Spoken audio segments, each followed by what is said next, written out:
Before we go to the sewing machine to learn how to thread it, let's get part of our bag ready so that as soon as we are comfortable with the sewing machine, we can actually start sewing on our project.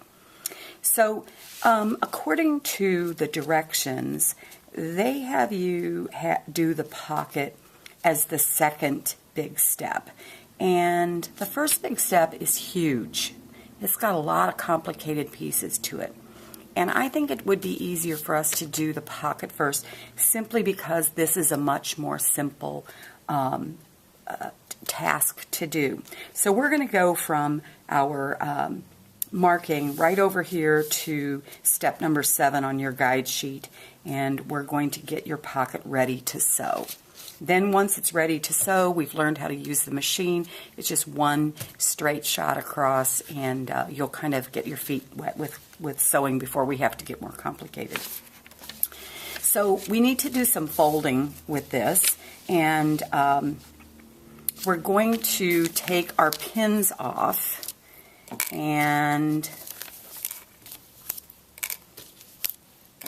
if you notice, I'm keeping my hand on here because I want to remember that this is the top of my pocket. So as I open this up, I'm taking my pattern off. I took all the pins off, taking the pattern off, and this part that is away from me is the top.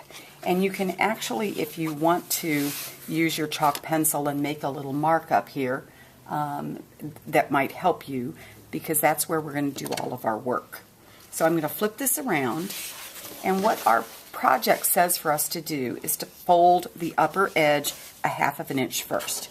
And we're going to use a couple of things to do that. We're going to use our seam gauge. We're going to set it right at the half.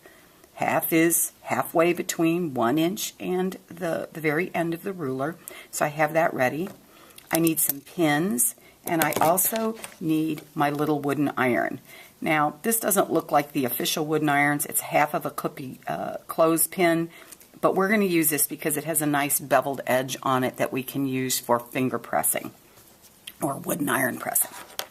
All right, so we need to do it 1/2 inch, and we're gonna do my method of pinning, which is to pin. I'm going to flip this back around again.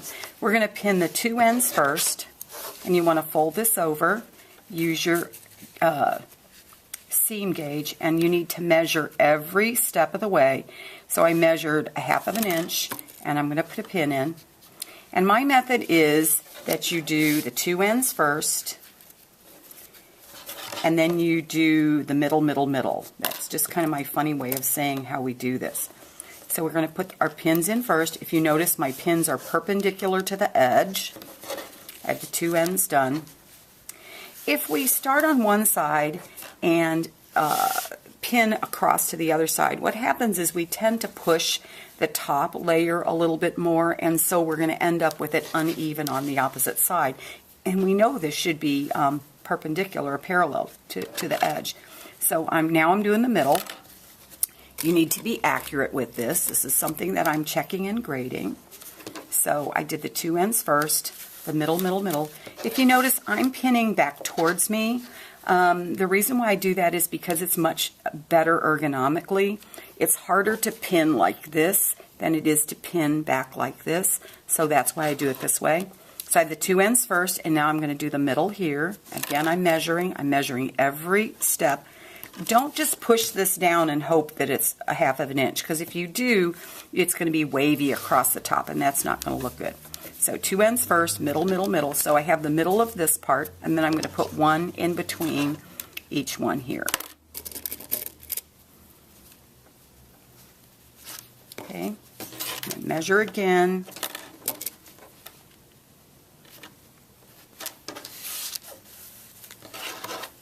And then I'm going to measure again. Put my pin in. This is the middle of this side. And then measure, pin, measure, and pin. Now, if you notice, I folded this to the wrong side. How do I know I folded it to the wrong side? Because my tape's on this side. And remember, we put our tape markings on the wrong side of the fabric to help us remember which one was which. Now that I have my pins in, I'm going to turn it so I can get my hands closer to the pins. And I actually put my fingers on the pins to hold them so they don't wiggle around. I take the end of my little wooden iron, my little clothespin, and I just move it back and forth a few times.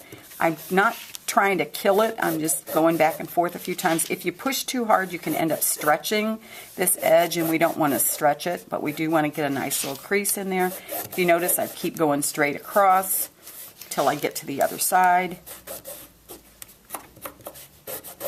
And if I've done this correctly, when I take these pins out, I have a nice creased edge. And that's what it's supposed to look like.